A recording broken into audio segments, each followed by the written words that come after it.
મુખ્ય ન્યાયાધીશ Surat district and session Shri Rahul Trivedi સાહેબ દ્વારા જાહેર જનતા તથા અલગ અલગ પ્રકારના વ્યાપારિક કાર્ય સાથે જોડાયેલા જનતામાં લોક અદાલતની કાર્યવાહી પ્રત્યે વિશ્વાસ સેવા ઉદ્દેશ્યથી એક બેઠકનું આયોજન કરવામાં આવ્યું હતું, જેમાં મોટી સંખ્યામાં વેપારીઓ તેમજ વકીલો ઉપસ્થિત રહ્યા હતા. જાહેર જનતા તથા અલગ અલગ પ્રકારના વ્યાપારિક કાર્ય સાથે જોડાયેલા જનતામાં લોક અદાલતની કાર્યવાહી પ્રત્યે વિશ્વાસ આવે એવા ઉદ્દેશ્યથી માનનીય મુખ્ય ન્યાયાધીશ Surat district and session Shri Rahul Trivedi સાહેબ દ્વારા લોક અદાલત અવેરનેસ મીટનું આજરોજ આયોજન કરવામાં આવ્યું હતું, જેમાં સુરતના અલગ અલગ ધંધાકીય એસોસિએશનના હોદ્દેદારો તથા પ્રમુખશ્રીઓએ હાજરી આપી હતી. NN news Surat. સાહેબ, કયા પ્રકારનો પ્રોગ્રામ રાખવામાં આવ્યો હતો?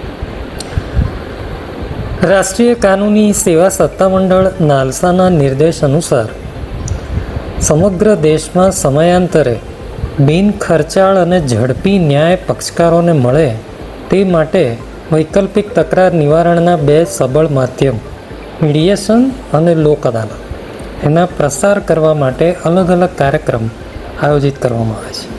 ગુજરાતમાં આ પૈકી લોક અદાલત એક ખૂબ જ પ્રચલિત બનેલ વ્યવસ્થા છે. લીગલ સર્વિસ ઓથોરિટી એક્ટ 1987 અમલી બન્યા પહેલાં પણ 1982માં આખા ભારતમાં સૌ પ્રથમ લોક અદાલત ગુજરાતમાં થઈ હતી. ગુજરાતમાં કોમર્શિયલ હબ એ સુરત છે. ઘણા બધા વેપારીઓ અને એસોસિએશન્સ જે છે તેમના મેમ્બર્સ એમના વચ્ચેની ધંધાકીય જે તકરાર છે જેમાં પક્ષકારોને અદાલતી ચુકાદા અથવા તો કોર્ટની જે પ્રોસિડિંગ્સ છે એના નિર્ણય કરતાં વધારે પોતાની બિઝનેસની જે ડિસ્પ્યુટ છે એનું નિવેડો આવે તેમાં રસ હોય છે. આ તકરારોના નિવારણ માટે લોક અદાલત એ ખૂબ જ સબળ માધ્યમ છે. અમને જાણવા મળેલ છે કે ઘણા બધા એસોસિએશનના મેમ્બર્સને લોક અદાલતની પૂરતી સમજ નથી. લોક અદાલત કેવી રીતે અસરકારક રીતે તેમની તકરારનો નિવેડો લાવી શકે, લોક અદાલતના ફાયદા શું શું છે, લોક અદાલતથી સમાધાન થાય તો બંને પક્ષકારોને બંધન કરતા થાય અને તેનું સ્વરૂપ દીવાની અદાલતની ડિક્રી જેવી હોય તેવી ઘણી જાણકારી ઘણા બધા ધંધાદારીઓને નથી.